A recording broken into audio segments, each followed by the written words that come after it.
Hi again. This is Seth Fineberg, behalf-based cloud hosting, and also Accountants Forward. Once again, having another round of very pointed conversations with industry personalities, industry leaders. I can't say enough about who I'm going to talk with here next. So I'll just introduce her. Geni Whitehouse really has been someone in the accounting community at large, who still very much has her finger on the pulse of what's going on, what is coming down the pike. Her role as president of the ITA alone really should be enough to say, look, she is leading a lot of the conversations and at least at the forefront of what is coming down the pike for the profession. Geni, thank you so much for carving out some time for us today. Thank you so much for having me, Seth. And I just want to say that keeping your finger on the pulse of the accounting profession is like a roller coaster ride. Goodness. Oh, it truly is. And it does a loop and it does a nice turn once in a while. But we try to bring it all together so that firm leaders and those making decisions within their firms at least have some sense that, hey, I'm moving in the right direction, or I didn't really know that, or oh my God, we're in the thick of it right now. So the people who are talking about these things and also listening, you and I do a lot of talking about these things, but you also listen. You listen to the CIOs, you listen to the managing partners, you listen to the folks who are working within a firm, and ultimately have to deal with what is coming. So let's get into it.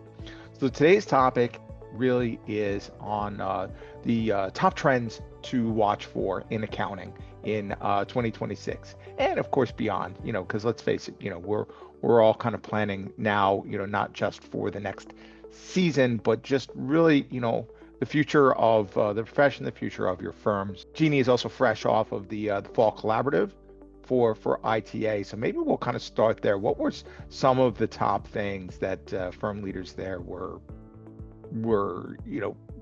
on the top of their mind? Well, I think it's no surprise that AI was top of mind for a lot of people. And much of Sure. the conversation that we had was around, there's a lot of hype. And when are we going to see the actual applications in some of these tools that we're using? The thing that's Yeah. most interesting to me, and I also work with wineries in Napa Valley, so I'm a Yes. practicing CPA. I just do advisory work. And that's part-time, as is my role at the ITA. And the ITA, by the way, stands for the Information Technology Alliance. It's an association of tech companies who are accounting adjacent, I would say. So we have CIOs who are in the top 50 CPA firms, CAS leaders of the top 100, and mid-market ERP implementers who are implementing accounting and ERP solutions. And then we also have the tech company vendors, and we're all in the room together. And what I do is not drive the dialogue, I facilitate the dialogue. And these people come together and decide what they want to talk about. And so I have the good fortune of being involved in those conversations. But I think AI and all of us are feeling this. So there's some AI-centric GL solutions coming out, which I think are one of the things that I really wanted to get in front of our membership, because we need to know what's coming in these applications and how we can support them. Because I think implementation as a thing is going to change drastically when we go to those kinds of solutions.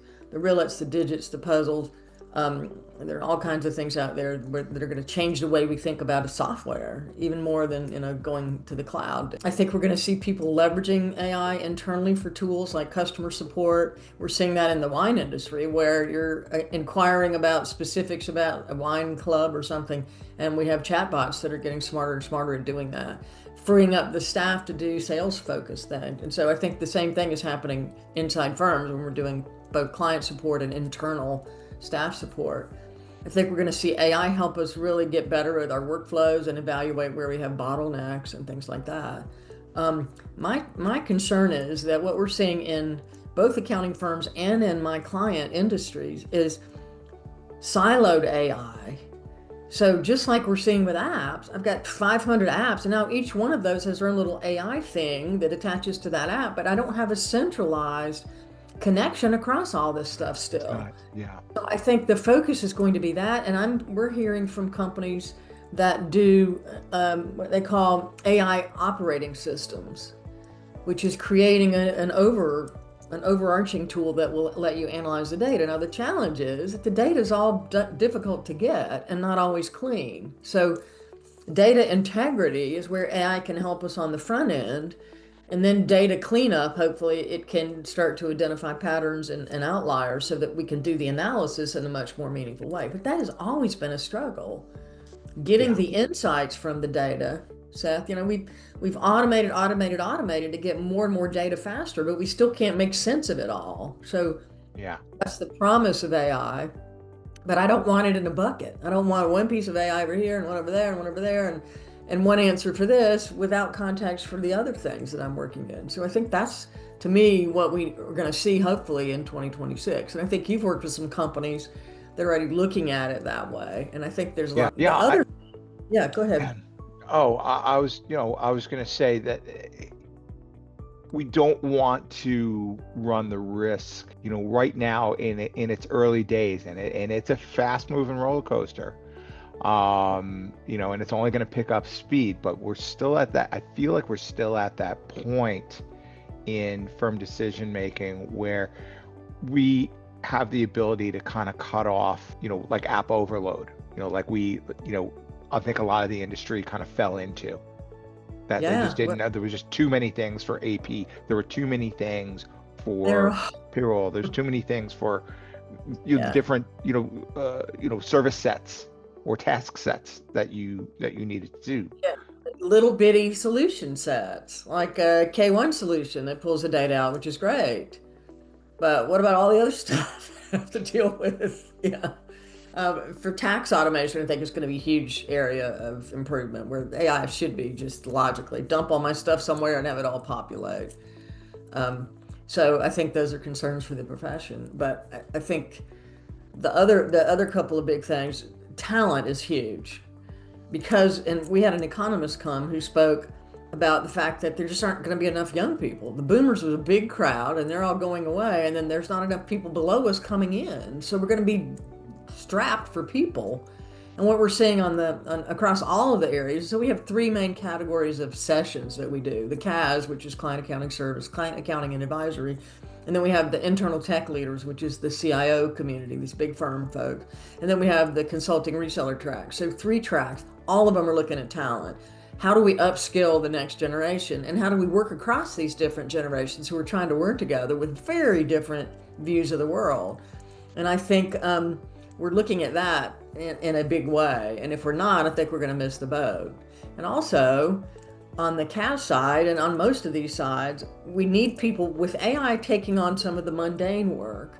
We need people who can transition into client conversations, strategy, creativity, innovation, which is not Is how any of, where the humans come in, yeah, where where the humans you come get in, to people. which is not how we were traditionally wired as communities. The tech space is not very, we're rule followers, we're pattern seekers, we are more creative, I think, on the tech side than traditionally the accounting community, who we were attracting.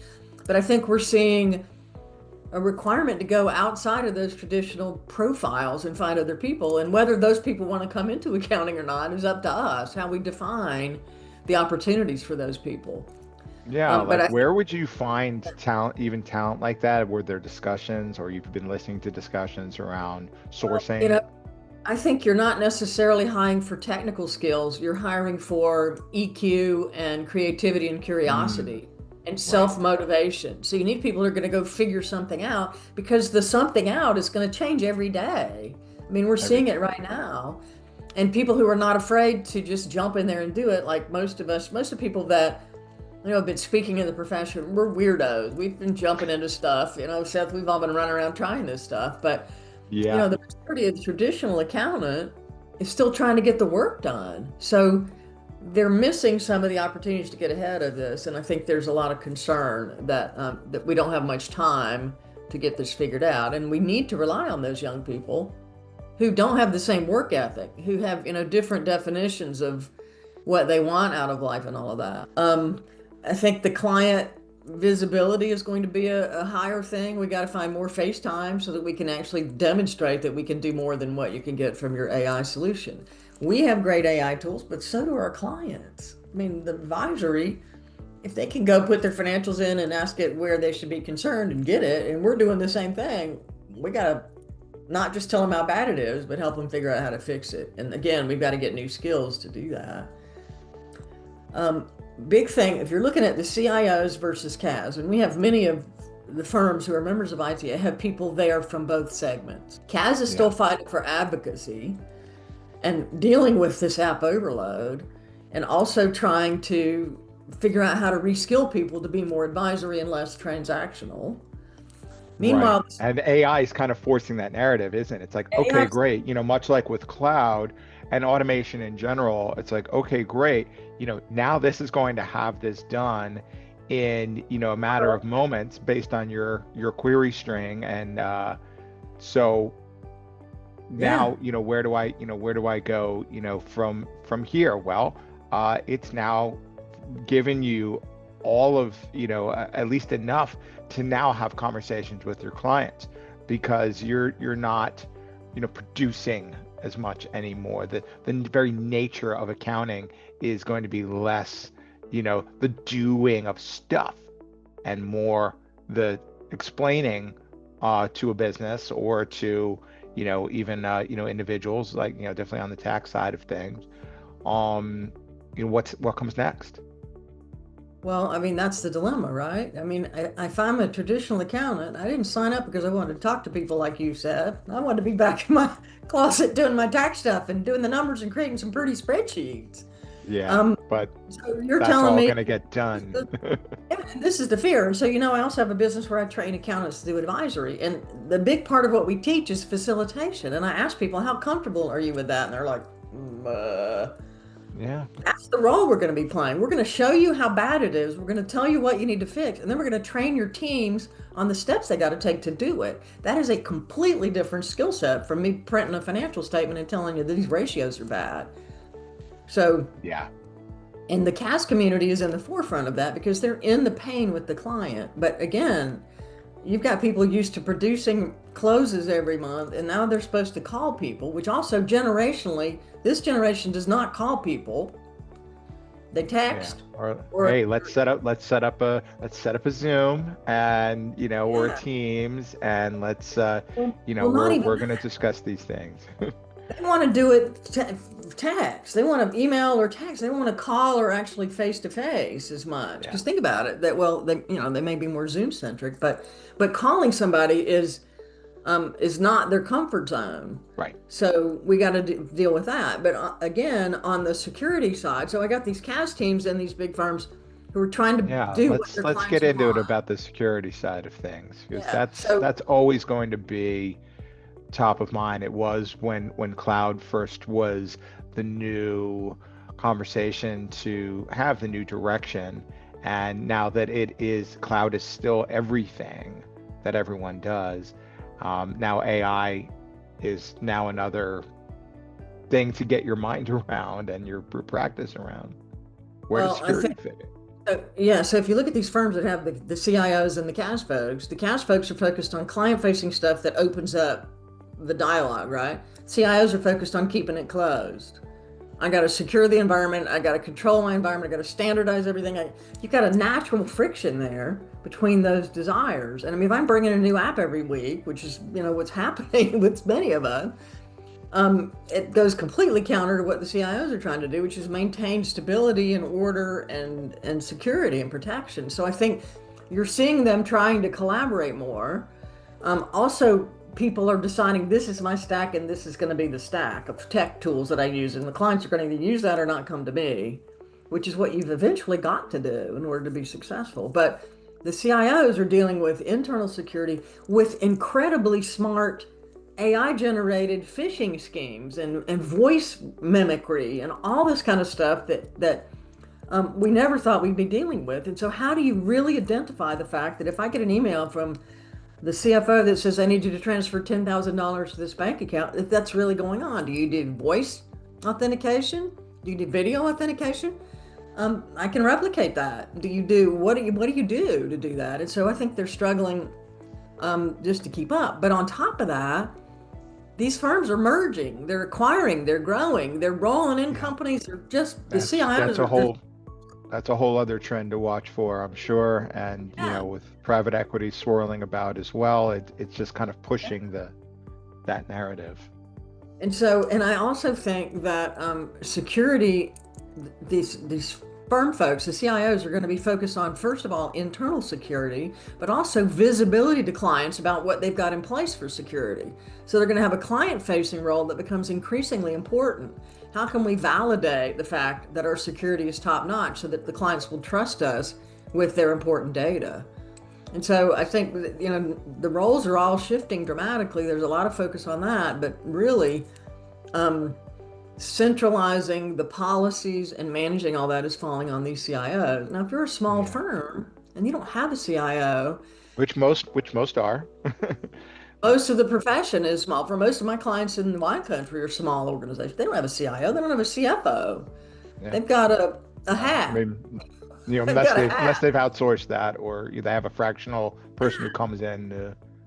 So we're seeing the kind of solutions that Ace Cloud Hosting offers, where I can outsource my infrastructure, becoming the norm for these smaller organizations, the ones that get it. We still have people doing internal servers, and there's just no way. I mean, um, unless you've got somebody on staff that can even manage that, but it's beyond what we can even manage these days on our own. We have to have external support of people who can maintain the highest standards of security and distribute that to people so that we don't have to bear the complete burden ourselves. So if I can go to an organization that has all the depth of infrastructure knowledge and security awareness and all of that, and put my environment in their system, then that's the only way I think you can achieve peace of mind today. You And can't do it's it on. time, and it's time too, isn't it, Jeannie? All of these things we're talking about with automation, with security, with even hiring, folks.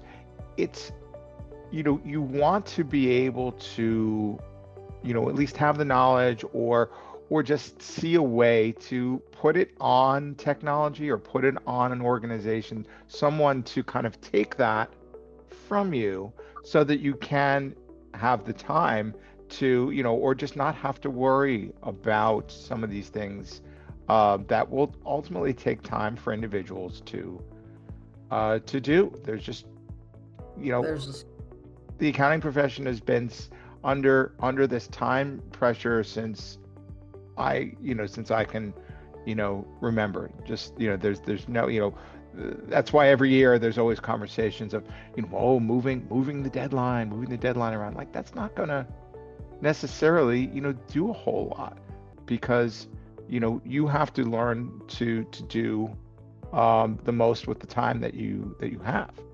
you know well, Kicking the to me, can down the road isn't gonna well, necessarily help. again, for my work, and I've been speaking about advisory for way too long, Seth. When you were a baby, I started speaking about I this stuff I know it. And communication too, and communication as which is well. And part of it. I mean, let's be honest. It's how you communicate these things. That's advisory. that's right. And we've never been able to overcome the "I have more work than I can do" thing. It's been a challenge all along, but it has to start at the prospecting step. It has to start with the initial pre-client conversation where you tell them, where you elevate your value, where you ask them questions that we aren't traditionally asking, and then you raise your price and hire fewer of them. That's the only way we stop this overload. You've got to be Yeah. able to deliver the value, but you've also got to build in conversations that go beyond traditional metrics, which is what we think is advisory. Most people think if I'm presenting ratios and metrics and giving them to the client, that I'm delivering advisory. Well, that's the same thing as handing them a financial statement with a scorecard of history. These clients are desperate for, what do I do tomorrow? And how do I get my teams to help me do it, and all of that. And if I'm worried as an owner about security and transactional flow and all those basic things that I have to do to keep the company alive, I have no bandwidth to teach my team how to be proactive.